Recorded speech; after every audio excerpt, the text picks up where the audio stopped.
Smile in my shoes, listen to my blues. I stand before you, resilient, stronger than power, soft as a flower. I know the hour, I am the times. It's the strength for me, it's the strength, it's the legacy. Welcome to the Unerased Amplified Showcase. I'm your co-host, Tracy Charles McGee. As we face a pivotal election year, the fate of our democracy is truly on the line. Many say democracy is on the ballot, and today's episode brings that urgency to life. We have an exciting lineup, starting with powerful mashups featuring the voices of young college women, Gen Z and millennial men, alongside tested civic leaders from Pennsylvania, Michigan, and Georgia.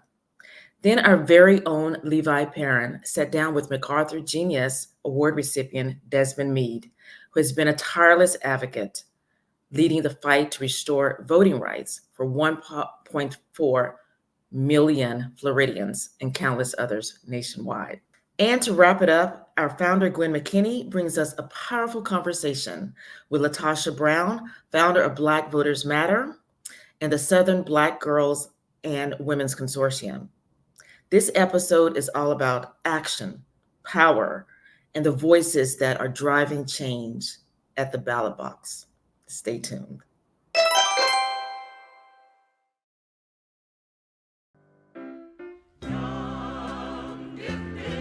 My name is Rebby Davis. I am a graduating senior, honors English major, philosophy minor from the great city of Chicago, and I attend the illustrious Howard University. Currently at Howard University, I am president of the Howard University's Writers Guild. In addition to that, I serve as the vice chair on the board of directors for the Howard University Future Law Scholars. My name is Michaela Myers. I am the vice president for the NAACP, Pennsylvania State Conference, as well as the president for the NAACP here in Philadelphia. I also serve as Community College of Philadelphia's president for Black Girls Vote. Hi, my name is Ajadi Peak. I'm a sophomore political science major from Stamford, Connecticut, who currently attends Howard University, and I'm a political activist as well as a founder of Campus Trailblazers, and I'm very much involved in voting rights and activism. To be young, gifted, and to vote means to understand the issues that are impacting your community, supporting legislation and policies that will help combat these issues, and voting for candidates that are just as passionate as you are about eradicating these issues out of your great cities and hometowns.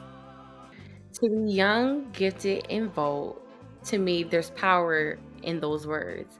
As a young Black woman born and raised here in Philadelphia, I know what it means to take up space where you're often told you don't belong. I know what it feels like to create a seat at the table when there isn't one waiting for you, or at least you feel like there isn't one waiting for you.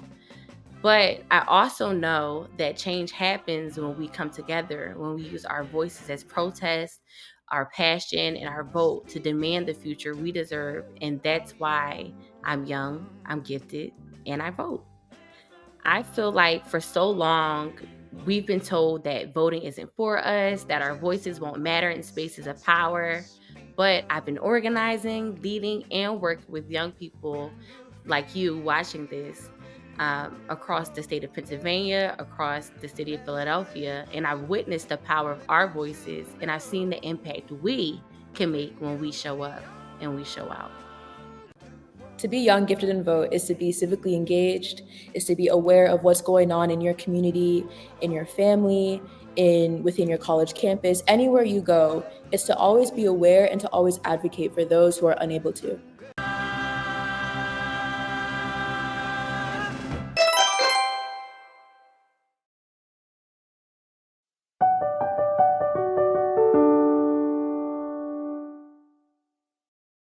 Hey, Desmond, thanks for joining us. I think to kick things off, tell us a little bit about yourself and your work.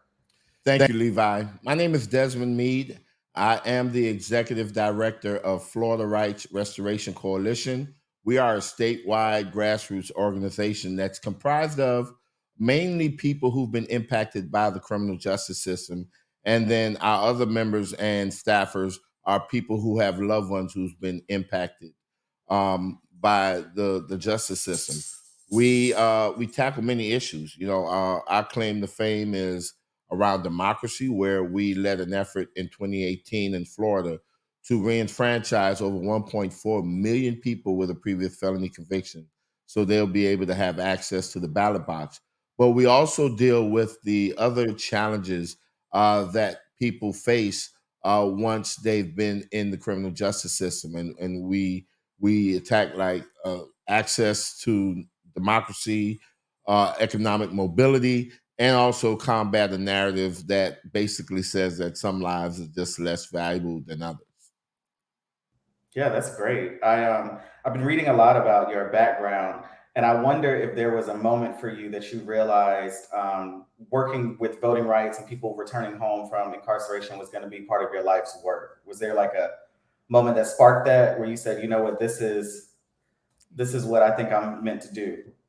Well, when I really think about it, I don't know if it's exclusively around voting rights, right? I think that there was a couple of moments in my life where, I realized that I was going to be like committed to giving back or to service to my communities, right? But I think it's more than voting. But the key thing here is that I know that a lot of things revolve around voting. That when you have the right to vote and you're able to exercise that right, that creates an opportunity for you to address the other systemic issues that have an impact not only in your life, but it impacts the community as a whole, right? I remember telling folks that when I was incarcerated, I remember when I was getting ready to be released, I wasn't on my bunk just rubbing my hands saying, man, I can't wait to get out to vote, so I could go vote. No, I'm thinking about, man, where am I going to live?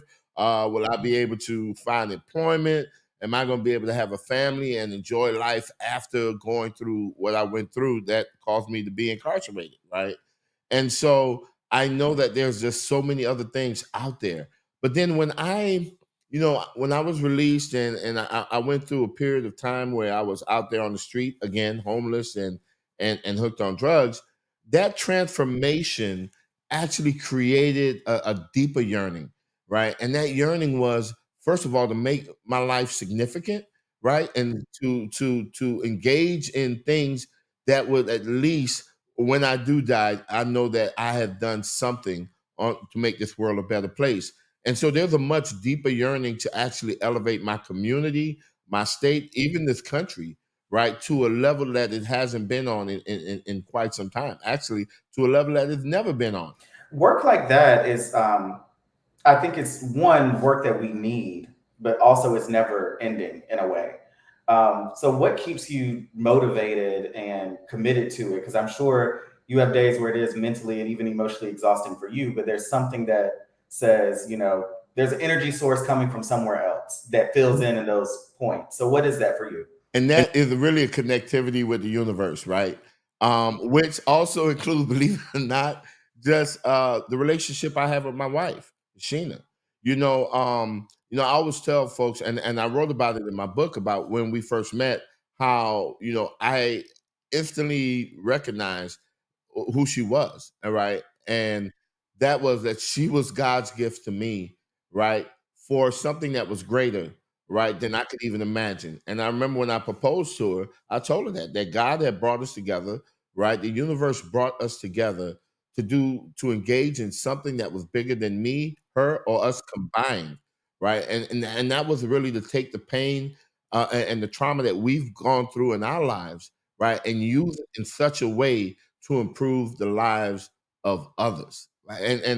And when we did that, let me tell you, I am like overwhelmed at what has transpired, right? And what I mean when I say that is that here I am in 2005. I was standing in front of railroad tracks, waiting on a train to come so I can jump in front of it. At the time that I stood there, I was homeless.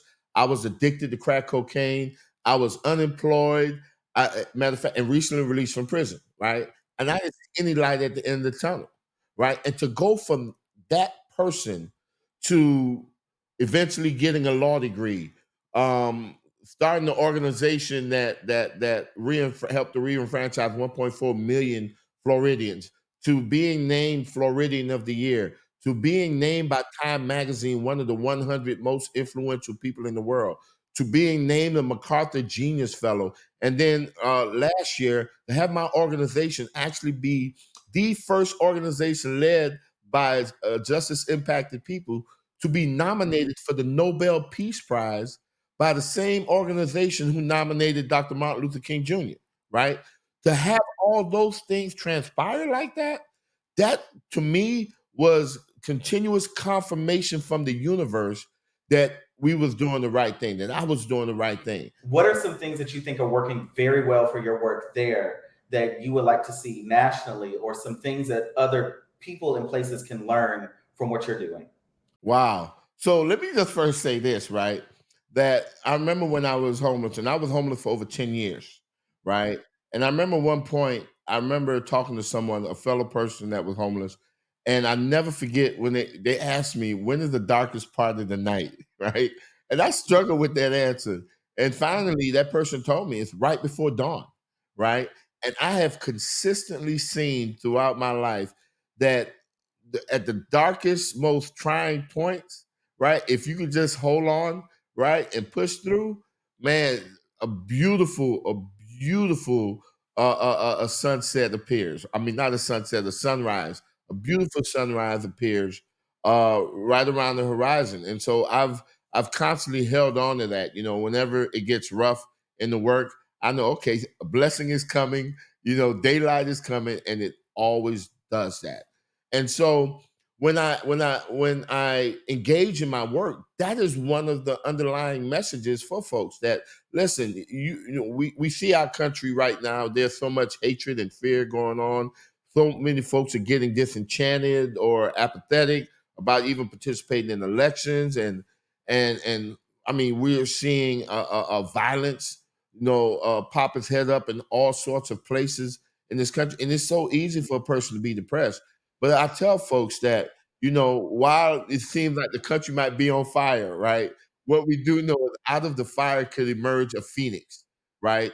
A sign of renewal. And I think that we're on the cusp of entering into that phase to where we can come out of this darkness, right, in a glorious way. And the best way that I know to come out of anything negative, taking a line from Dr. Martin Luther King Jr., is by leading with love, right? And if we keep love at the foundation, our connectivity along the lines of humanity, man, there's so many great things that's going to happen. And we have living proof of that because we were able to do that with our citizens initiative in 2018. Now here we are engaging in a citizens initiative in the most difficult state there is to pass a citizens initiative.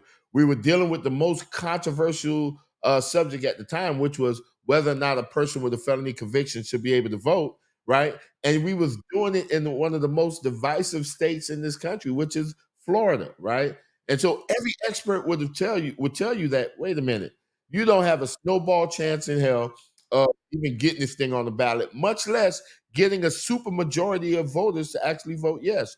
But you know what? In November of 2018, that is exactly what we did.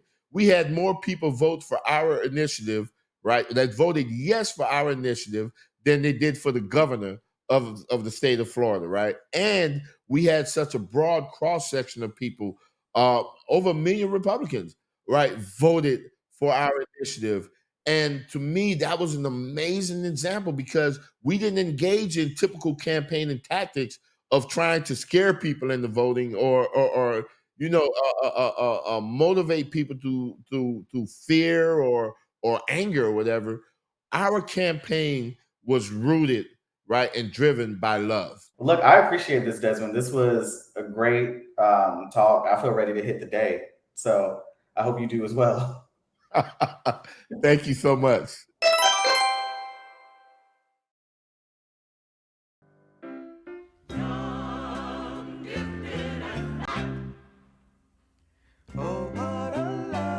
It is extremely important for young Black men to be involved in this because if we just allow ourselves to be I'm not going to say victim, but the collateral of the decisions that are made without us present in the room, we lose the ability to voice what we want to happen. There's a lot of different instances that may take place within life that we look at and we're like, oh, I don't really have control of this situation. But then we have to ask ourselves, well, what did we do to have control? What did we do to gain that type of say, or to help guide situations being made without our knowledge?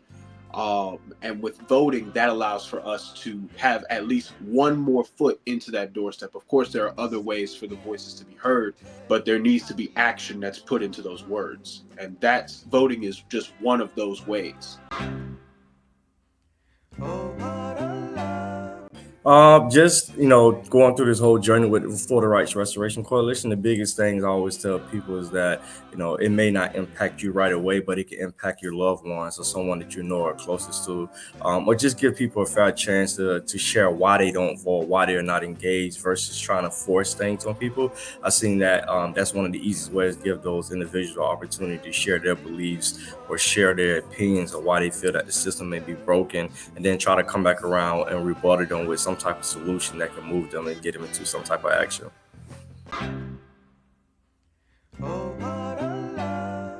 Yeah, well, so the biggest thing for me is validating how people feel with us being in this work and with us fighting so hard for the battles of equity and to help marginalized communities. I think sometimes our energy is always on trying to just push forward the positives of it and the importance of it, because voting and civic engagement on all levels is extremely vital to the prosperity of American people as a whole, but more so people who have been labeled and pushed to being voiceless over the decades and the inception of this country. But it's valid, right? Let's say African Americans and Black men specifically, right? We've come from the continent of Africa through the slave trade, 400 years, and you have Jim Crow, and then you have the crack epidemic and mass incarceration. And a lot of times, African Americans and African American men are the ones being targeted. You experience mass incarceration and you come out and you don't even have the right to vote in a lot of places up until recently. So the voter apathy, it's come from a long lineage of being beat down. But at the same time, I kind of have a twist on it because I grew up in a barbershop. So I use a lot of those spaces to engage in these conversations, because that's still one of the few places where vulnerability is there and where people could kind of speak unfiltered about their views. And I use these spaces to kind of, connect with them there and not really belittle anyone or push them too much, versus validating how they feel, but also describing the importance of their voices.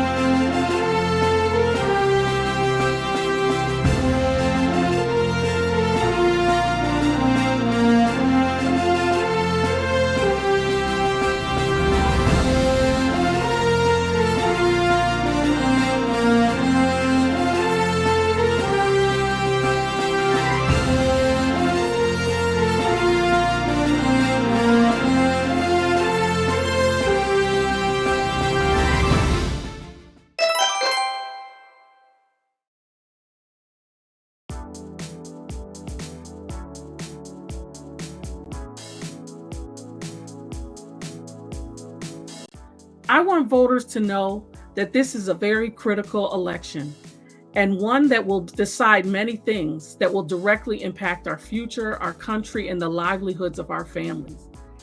It almost has the potential to impact so many rights that generations before us have worked so hard to have.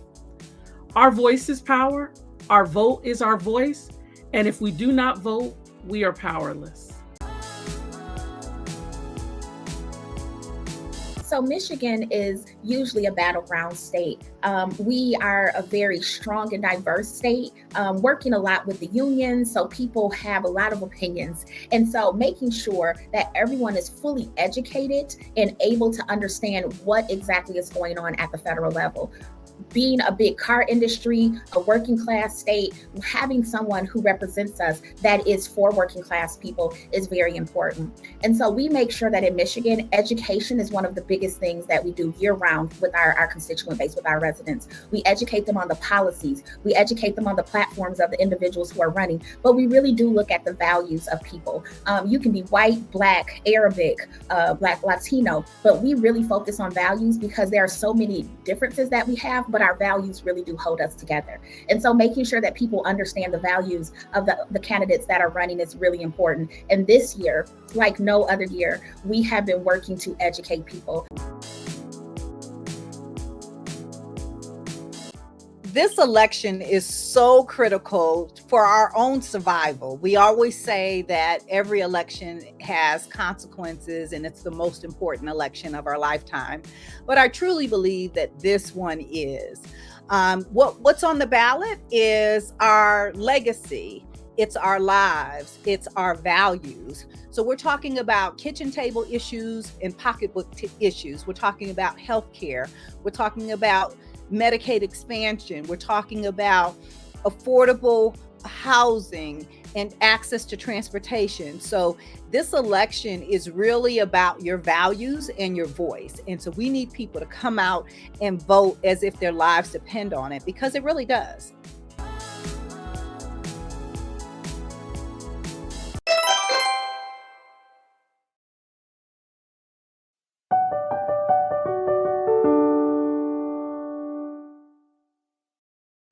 I want to just first of all say it is a special joy to have my sister friend Latasha Brown here. I remember when we first started working together, Latasha had flipped and had done an impossible deed, had flipped the Alabama Senate seat, something that no one thought was ever possible. But if Latasha Brown has her hands on it, it's going to happen. So I want to just start out by introducing activist, artist, philanthropist, and change agent, co-founder of Black Voters Matter, and creator of the Southern Black Girls and Women's Consortium. Welcome to Amplified. Hi, Gwen. I'm so happy to be in this conversation with you, my friend. And just, I always see my work as an extension of your work. You were absolutely the first PR firm that we engaged around our strategy of building our organization. And here we are 7 years, almost 7 years later. And we have created quite a footprint in this space. Well, let's start out by talking about why you do what you do. Part of the reason why I do what I do is because it's interesting. It's purpose and choice. And the good news is that we have power, that through our humanity, we can change anything. Through our creativity, through our innovation, through our spirit, through our work, we can actually create the kind of world that we desire and we deserve.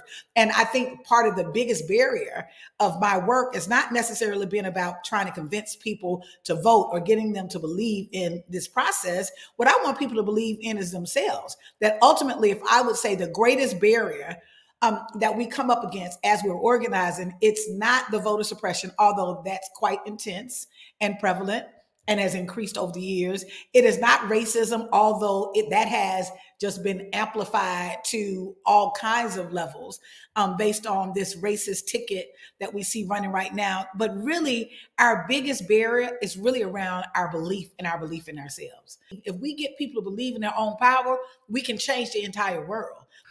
We've got a big day coming up November 5th. No predictions about the election, but I want you to tell me, what are your expectations for how this presidential contest should play out and end? I want people to take in consideration three things. This is what I want, and this is what I expect. I expect for people in America, and particularly Black voters, which is our constituency base that we work around, to use your discernment. right? We cannot be blind by the rhetoric of this moment. We have to be really clear about who is hurtful to our community. And we've got to be very, very clear about the distinctions and who is literally going to help our community and literally be in a space of thinking about the things that we want support around, whether it's housing and making sure that we're getting paid for the work that we're doing, making sure that we're literally, our history is not under attack constantly, that we're literally pushing back. And so I think, one, I want people to use that discernment. The second thing is, I really want people to actually make a decision and literally stand on that. Like, stand on this decision on ultimately recognizing, being clear that, do I believe that voting or either any one candidate is going to solve all of our problems or even our political problems in this country? Absolutely not.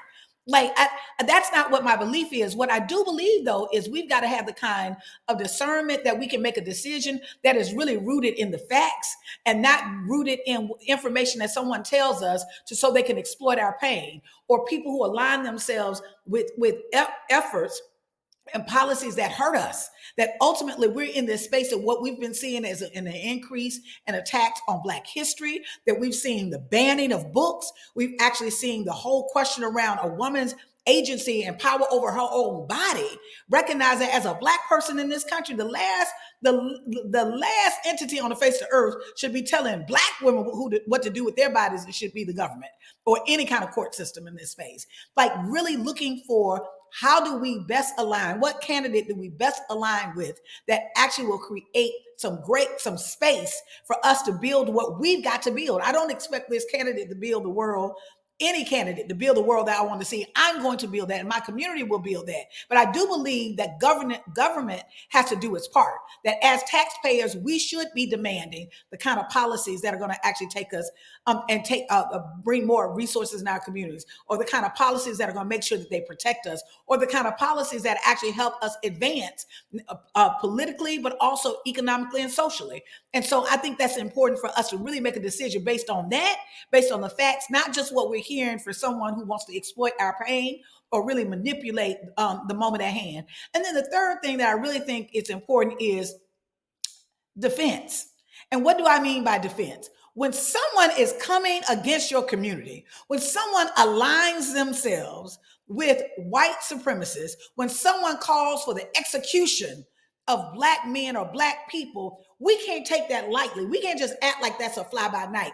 If someone comes for our community, we have to respond in kind. There has to be consequences, that you cannot just go around and say harmful things that literally dehumanizes people. You can't say harmful things because you want folks to win the election or operate out of fear. We're going to push past that through this love. We so love our communities, and we've got to be so in love with our communities that we're unapologetic about building power, that we've got to be so in love with our communities that we will push back anybody that seeks to bring harm or pain to our communities. We've got to be so in love with our communities that sometimes we got to do things that we're not super excited about, but that we know it is the thing to do, because when I vote, I'm not just voting for myself, I'm voting for my grandchildren. I'm voting for children unborn and unseen. I'm voting for people that I love, the seniors around me. We have to really recognize that this is literally about our power. This is about participation. This is really how we build our power. And so my expectation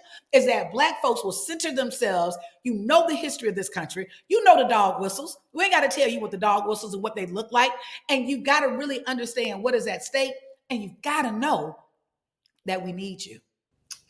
I'm telling you, Latasha, I knew this would be the passions of Latasha Brown, and absolutely it is. Your work is national, but your focus is deeply rooted in the South. Why?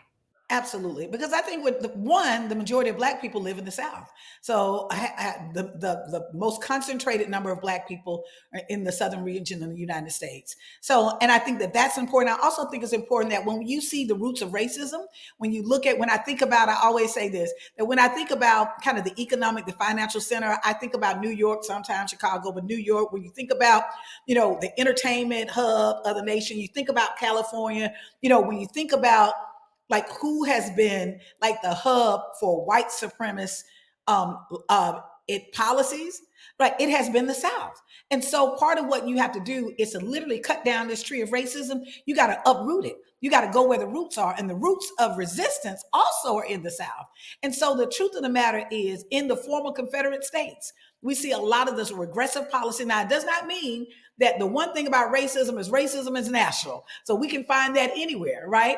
But I think it's really important that our work that we wanted to go, it's kind of like, Lord, send us where it is hard, send us where our people are, send us where we believe that we can actually, the evolution and the change of that area can actually lead to the change of the nation. And quite frankly, another reason is when you look at who is constructing some of this regressive bad policy, a lot of that is starting in the South. When we look at the law that literally overturned Roe v. Wade, that started in the South. That started in Mississippi. When you look at what is the law and the policy to stripping the Voting Rights Act, that was a Shelby decision. That was out of Alabama. I can go on and on and on to these southern states where these southern legislators and these hyper conservative or MAGA Republicans are literally concentrated in that area. And so because of that, that's why we have actually focused on the South. We believe that as the South goes the nation.